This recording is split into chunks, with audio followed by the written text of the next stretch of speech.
Hello guys, welcome back to my channel. So ngayon guys, straight to the point na tayo. Mayroon tayo ditong isang amplifier na power amplifier. Ang brand niya is DB Audio. So ang problema nito guys, bali sabi na may-ari, pag sinaksak niyo yung auxiliary dito sa likod, ano siya dito sa likod, yan, ito yung likuran. So pag isinaksak nila dito sa input na to, kasi before pala guys, ikikwento ko muna yung story nito. So nakikita nyo dito, mayroong papel dito, yan. So ito galing to sa pawn shop. So yan. So nabili niya sa pawn shop sa halagang 2K. So sabi niya solid naman daw kasi 1,500 watts ang output. Ayan. So syempre may tiwala siya doon sa pawn shop kasi syempre pawn shop mabusisi din yun pag may nagpa-sanla doon na mga na customer nila. So ngayon binili niya doon, tapos ayun nga, pagdala niya sa bahay, okay naman siya ng mga nakailang araw siyang gamit. Pero nung dumating ang time na patugtog siya uli kasi linggo, gusto niya magpa-sounds ng mag-ingay konti doon sa bahay nila. So mag-sound strip. So ayan, nung sinubukan niya, medyo kailangan daw galawin yung auxiliary dito. So ang ginawa niya, nilagyan niya ng ang tawag doon, yung para hindi na siya gagalaw. So parang meron siyang lagay na parang inisiksik dito sa ilalim para mag-stable yung niya pag hindi magalaw. Yan, gumagana naman. Pero nung time na pinatay niya, pag on niya uli, so yun, wala na siyang output. So ngayon, dinala dito sa akin. So ang ginawa ko naman, kasi nabuksan ko na to kanina. So sabi ko, so isolda ko muna yung dito, resolder ko muna yung mga joints dito or yung sa mga niya. Yun nga yung mga solda niya. So tinanggal ko yung luma, tapos pinalitan ko ng bago. Tapos ayun, nilinisan ko ng kaunti kasi malikabok na. So nung pinagana namin uli, pag turn on namin, ganoon pa rin. So walang nangyari. So sabi ko sa kanila, baka matinding troubleshoot. So baka matagal kayo kung antayin pa nyo kasi ako meron pa akong ibang trabaho. Bali yung sa akin kasi akala ko quick job lang yun. So yun pala, medyo komplikado. So ayun, buksan na natin to. So nung binuksan ko to kanina, kasi binalik, yun nga, nabuksan ko to kanina kasi nagsolda ko siyempre. Pero na-explain ko na sa customer to. So ayan guys, so ang dami ng modification ito, kawawa yung customer. So kasi sabi nila, pag ibalik daw to, dapat 1 day, after 1 day, ang tawag doon, isang araw lang yung yung parang yung warranty. Ayan, nakikita ko dito, tingnan nyo guys, wala na yung 4 na power transistor dito. Tapos yung sa kabila, ayan lang. Ayan na lang siya. So ang nangyayari dyan, naging dalawang channel lang siya, either sa left or sa right yung naiiwan. So siguro dahil hindi na ibinalik kasi baka siguro nagka-problema sila dito.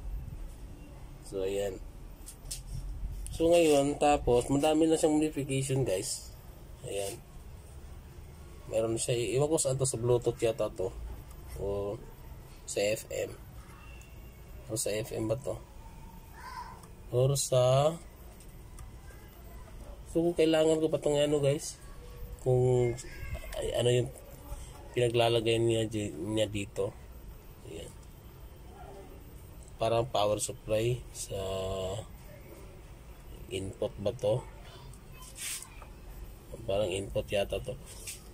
Ayan. Tapos ito Iwan ko lang kung parang modification din ito. Tapos naglagay siya ng regulator. Malamang regulator to kasi parang ano to eh. So, ayun guys, hindi na natin muna natin dyan by talaga yung specific talaga na mga part ng mga IC. So, naglagay siya dito, mayroon siya dito, mayroon din dito. Ayan. Ito, malamang signal to. Saka ito. So, ayan. So, akala nila safe na safe kasi nasa pawn shop. Yun pala. Kinatay na din pala yung silalim nito. So, kawawa na din yung customer. 2,000 pa naman to. So, wala lang. Hindi ko na lang dinidiscourage yung customer. Sabi ko, kasi hanapan na natin ng paraan. Mahirap naman kasi. Kala nito, meron na din. So, ayan. Ngayon, susubukan natin i-troubleshoot to. At sana mahuli natin yung salarin. So ayan guys, may nakikita ko dito na medyo maitim na yung fuse. Ayan. So ayan, tatanggalin natin itong dalawang fuse at i-test natin. Pwede naman siya dito sa i-test natin kung meron siyang continuity. So ayan. Una kasi walang tagahawak ng camera. So ayan, check natin muna ito. Ayan, mabalo siya. So, check natin yan. Itong dalawang terminal na to.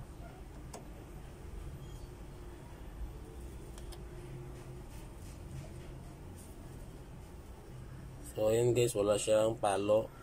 Ayan. Ito naman, ganun din. So, ayan, tingnan natin to kung totoong putol nga.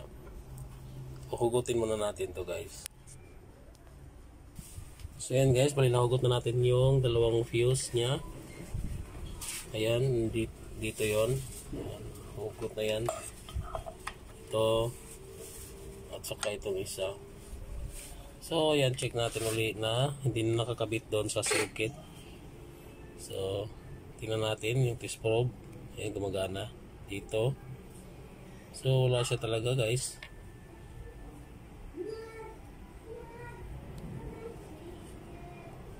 Ayan, wala. So, ayan guys. So, tingnan ko lang kung may bang palit ako. Kung wala, gamit tayo ng jumper. Pero maliit lang para safe. Para in case may problema talaga, siya ang unang bibigay. Or siya ang unang mapuputol. So, ayan guys. Yan yung ipapalit natin. Test natin. Ayan. Bali yung isa. Bago to, pero yung isa lagyan lang natin ng jumper. Ayan.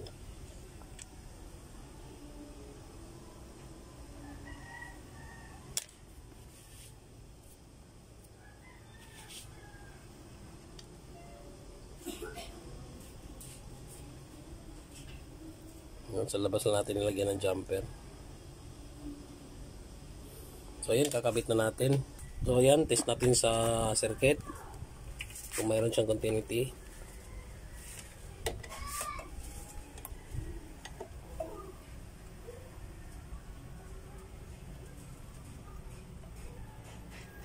So ayan, sa kabila.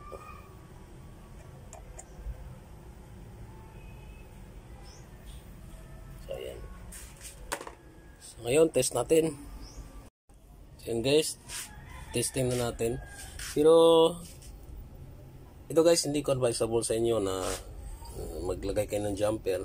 Pero ito for the purpose na mag-test natin kung okay na siya. Pero mas malaki pa dito dapat ang fuse na ilagay nyo kasi may nakalagay yan sa ilalim eh. So kung babaklasin natin to, meron nakalagay yan sa ilalim kung ilan yung fuse na kaya niya, yung para dapat sa kanya. So kaso na natabunan. So tatanggalin natin yung isa. Ito.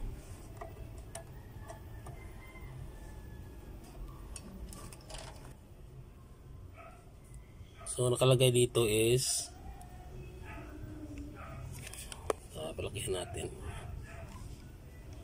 Yan, 10A. Kita nyo yung 10A. 10 amperes ang fuse na ilagay nyo dyan. So, ito, nasa 1.5 lang to. So, malamang talaga masisira to. Ito.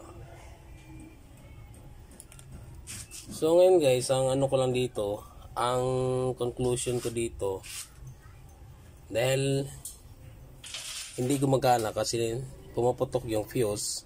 Pero yung fuse na inilagay nila is substandard. So, medyo mas maliit siya kumpara sa original na fuse. So, dapat lagyan siya ng tamang fuse na ilagay. Kasi yung inilagay nila kanina, nasa ano lang yata yun 2.5. Ang kadalasan nakikita natin na inilalagay sa mga transformer ng mga yung mga tawag sa appliances. At yung fuse na ilalagay sa appliances pala, sorry. So, ayun. Kaya bumibigay kasi ito, amplifier kasi ito, so pinapalaki niya yung power. So kailangan talaga niya ng mas mataas din na amperahe. So yan lang yung ano guys, maisa-suggest ko sa inyo na ang purpose lang no na nilagyan natin ng jumper para papaganahin lang natin. So ngayon, ititesta natin to. Actual natin uli na paganahin.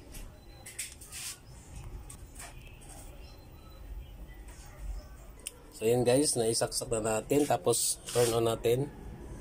Tingnan natin kung puputok.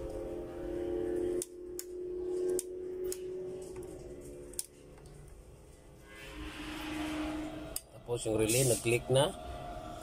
Tapos yung ano, ito naka-set up na yung ano natin, input. Ayan na. So volume na lang tayo dito.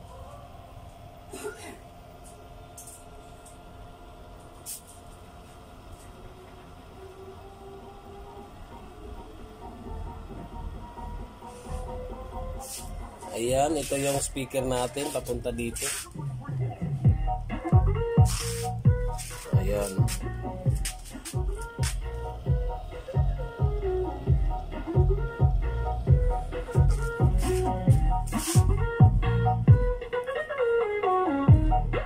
Ayan, so hindi lang natin patagalin para hindi tayo mag-copyright.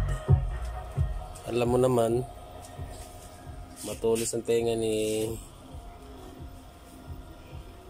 lolo. So ayan guys, so far okay na siya. So palitan na lang namin to ng tamang fuse para sa kanya. So for the last time, may patugtog natin, lagasan natin ng konti. Ayan.